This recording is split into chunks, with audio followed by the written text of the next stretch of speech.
Hey guys! In this video let's navigate on the company laws exam of November 2023. Let's break the correct answers into bullet points based on the publicized answers on CGI's site. First topic was the key differences between private and public companies according to UK company law. Offering securities. Private limited companies are prohibited from offering their securities to the public at large, Section 755. Public companies are free to offer their securities to the public. Trading certificate. Public companies must not engage in any business unless they have been issued with a trading certificate. Private companies do not require a trading certificate. Minimum share capital. Public companies have an authorized minimum share capital of £50,000, Section 76. Private companies have no minimum capital. Number of directors. The minimum number of directors for a public company is 2.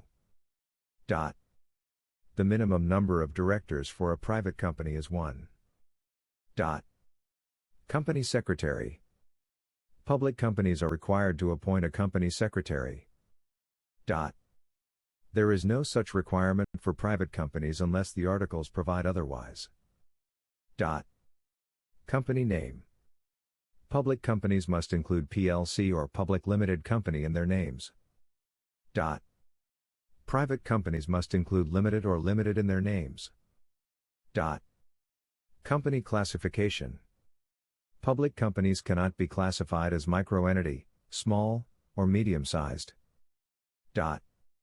Private companies can be classified as microentity, small, or medium-sized.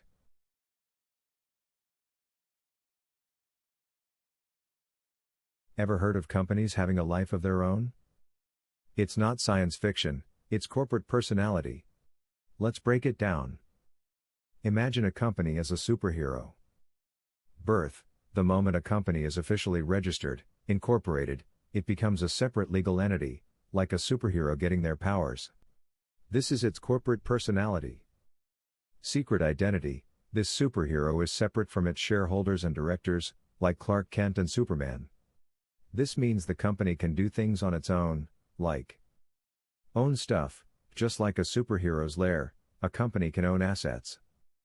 Make deals. It can enter into contracts, like signing up to fight villains, or, business deals.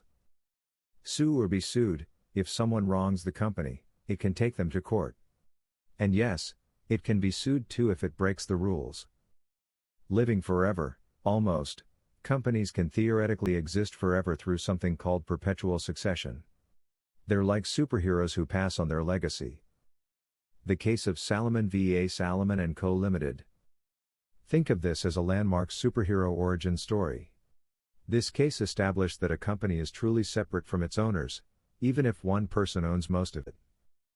Why is this important? Corporate personality is crucial for protecting investors. Shareholders are generally only liable for the amount they invested, not the company's debts. Enabling business growth. Companies can take risks and enter agreements knowing they are a separate legal entity. So, there you have it. Corporate personality is a fundamental concept that gives companies a life of their own. Ways a company can offer shares to the public, IPO. Offer for subscription. The company offers a set number of shares directly to the public. Shares can only be allotted if all offered shares are subscribed for, unless the offer terms state otherwise. CA 2006 S. 578-1. Offer for sale. An investment bank subscribes to all the company's offered shares. The bank then offers those shares to the public.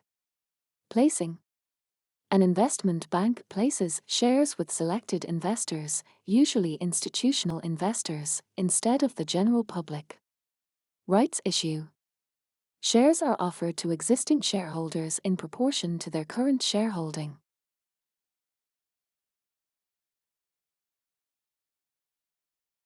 Introduction. The unanimous assent rule in company law allows certain decisions to be made without a formal meeting or resolution, provided specific conditions are met. This report explores the requirements for the application of this rule, focusing on the necessity for members to have full knowledge of the matter and to give their actual assent. Additionally, it examines the limitations of the rule, particularly in relation to decisions that cannot be made by resolution. Requirements for unanimous assent. Full knowledge of the matter. For the unanimous assent rule to be valid, it is essential that all members who assented had appropriate or full knowledge of the matter in question. This ensures that the decision is made with a comprehensive understanding of its implications and consequences. The requirement for full knowledge is a safeguard to ensure that members are not misled or uninformed about the decisions they are endorsing. Actual assent. In addition to having full knowledge, all members must give their actual assent to the decision. This means that each member must explicitly agree to the decision, rather than merely being passive or indifferent. The case of EX Services Limited v. Phipps underscores the importance of actual assent, highlighting that tacit approval or lack of objection is insufficient. Limitations of the unanimous assent rule. Decisions that cannot be made by resolution. The unanimous assent rule cannot be used to make decisions that would be unlawful or beyond the scope of what can be decided by a resolution.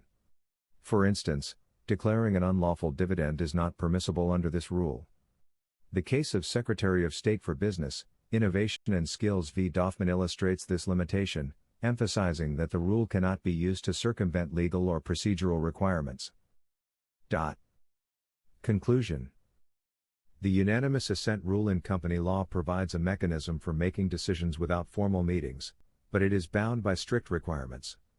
Members must have full knowledge of the matter and give their actual assent for the rule to apply. Additionally, the rule cannot be used to make decisions that are unlawful or beyond the scope of what can be decided by a resolution.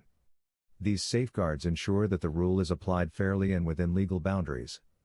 I would imagine a scenario involving a company named Techia Innovation Limited. They are on the verge of securing a game-changing partnership, but the deal needs immediate approval. A formal meeting would take weeks to organize, jeopardizing the opportunity. Here's where the unanimous assent rule comes in. Techia Innovation Limited circulates a detailed document outlining the partnership terms to all shareholders. Each shareholder carefully reviews the document and provides their explicit written consent. The partnership is approved swiftly and efficiently, without a formal meeting. Dismissal or suspension of pending winding-up petition. Depending on the method of appointment, any pending winding-up petition will be dismissed or suspended. This means that if a company is facing a winding-up order, entering administration can halt this process, providing the company with a chance to restructure and recover. Vacation of office by administrative receivers. Any administrative receivers will vacate office once the company enters administration. This ensures that the administrator has full control over the company's assets and operations, facilitating a more coordinated approach to resolving the company's financial issues. Moratorium on insolvency proceedings and other legal processes. There is a moratorium on insolvency proceedings and certain other legal processes. This moratorium prevents creditors from taking legal action against the company, allowing the administrator to focus on restructuring the company without the immediate threat of litigation. Suspension of directors' powers. The powers of the directors are effectively suspended during administration. The administrator takes over the management of the company, ensuring that decisions are made in the best interests of the creditors and the company's recovery. Requirement to state administration status on business documents and websites. The business documents and websites of the company must state that it is in administration. This transparency is crucial for informing stakeholders, including creditors, customers, and employees, about the company's status and the ongoing efforts to resolve its financial difficulties. Protection of the company's assets. The administrator takes control of the company's assets, which are protected from unsecured creditors. This ensures that the assets are not dissipated and can be used to generate the best possible outcome for the company's creditors as a whole. Continuation of business operations. Often, the administrator will continue to operate the business with the aim of selling it as a going concern. This can help to preserve jobs and potentially provide a better return to creditors than immediate liquidation. Restructuring of the company. Administration can lead to a restructuring of the company's affairs, business, and property. This could involve renegotiating contracts, downsizing operations, or other measures to reduce costs and increase efficiency. Potential sale of the business: the administrator may seek to sell the business or its assets to repay creditors. This could be through a prepackaged sale arranged before the company enters administration or an open market sale. Preferential treatment of certain creditors: some creditors, such as employees owed wages, are given preferential status and may be paid before unsecured creditors. Potential for company survival: the ultimate goal of administration is to rescue the company as a going concern. If this is not possible, the aim is to achieve a better result for the company's creditors as a whole than would be likely if the company were wound up. Creditor involvement: creditors have the right to be informed and to approve the administrator's proposals. They can also form a creditors' committee to represent their interests during the administration process. Impact on directors: once in administration, the company's directors lose control of the business to the administrator. Directors' conduct will be reviewed, and they may face disqualification if their actions prior to administration contributed to the company's insolvency. Possible exit strategies: the administration will end with one of several outcomes: the company's rescue as a going concern, the approval of a company voluntary arrangement (CVA), the sale of the business, or liquidation if rescue is not feasible.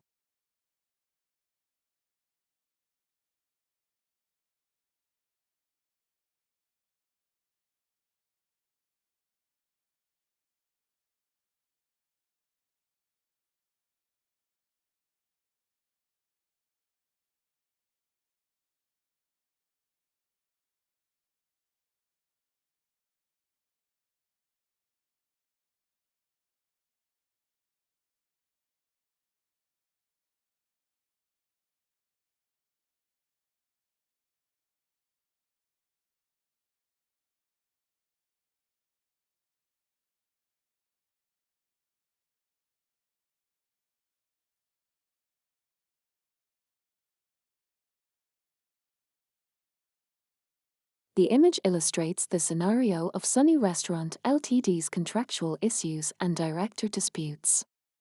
It shows the key players: Lily, Rahul, and Mai, and the two companies involved, Summer Furniture Limited and Best Coffee Limited.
Thank you for watching these company law brief notes for the Chartered Governance Institute of the UK and Ireland.